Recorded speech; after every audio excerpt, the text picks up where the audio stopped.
Hello friends, இன்றைக்கி சேமியா உப்புமாவை எப்படி கலர்ஃபுல்லாக பண்ணுறதுன்னு காட்டுறேங்க. இதுக்கு நான் நிறைய மேஜிக் இன்க்ரீடியன்ஸ்லாம் ஆட் பண்ணியிருக்கேன். அது என்னங்கிறது காமிக்கலாம் பார்க்கலாம். சேமியா உப்புமாவில் என்னங்க புதுசாக இருக்குது அப்படின்னு நினைக்கிறீங்களா? ஒன்றும் இல்லைங்க, நான் புதுசாக தான் காமிக்க போகிறேன். சேமியா உப்புமாவை நம்ம எப்பயும் போல் நான் பார்த்திங்கன்னா லைட்டாக வறுத்து வச்சுக்கிறேங்க.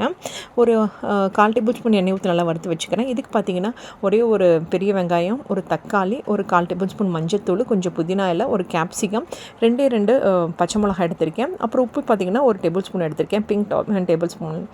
பிங்க் சால்ட் வந்து ஒரு டேபிள் ஸ்பூன் எடுத்திருக்கேன். இது ஸ்பெஷல் இன்க்ரீடியன்ட், மேஜிக் இன்க்ரீடியன்ட் என்னென்னு பார்த்தீங்கன்னா இந்த சில்லி வினிகர் தாங்க.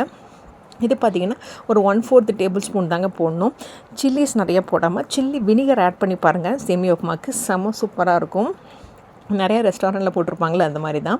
ஸோ இதுக்கு பார்த்திங்கன்னா இந்த மாதிரி சேமியா உப்புமாவில் ஒரு லஸ்ஸி கிளாஸில் காமிச்சேன் பார்த்திங்களா, அந்த மாதிரி ஒரு கிளாஸ் அளவுக்கு சேமியா உப்புமாவை எடுத்திருக்கேன். அது ஏற்கனவே வறுத்து வச்சுருக்கேன். கோல்டன் கலர் வர வரைக்கும் எடுத்து வச்சுக்கோங்க. அப்புறம் 1/4 டேபிள் ஸ்பூன் கடுகு, 1/4 டேபிள் ஸ்பூன் சோம்பும் சீரகமும் எடுத்து வச்சுருக்கேன். 1/4 டேபிள் ஸ்பூன் சோம்பு, 1/4 டேபிள் ஸ்பூன் சீரகம். அப்புறம் பார்த்திங்கன்னா உளுத்தம்பருப்பு 1/2 டேபிள் ஸ்பூன், கடலைப்பருப்பு 1/2 டேபிள் ஸ்பூனுங்க.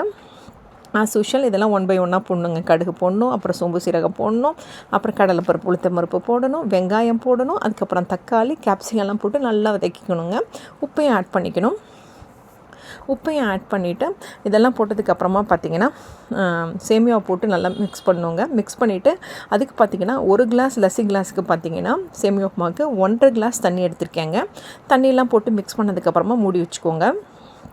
மூடி வச்சுட்டு எடுத்து பார்த்தீங்கன்னா செம சூப்பராக இருக்கும். இந்த நேரத்தில் தான் நீங்கள் வினிகர் ஆட் பண்ணணும். வினிகர் ஆட் பண்ணிங்கன்னா செம சூப்பராக இருக்கும். ட்ரை பண்ணி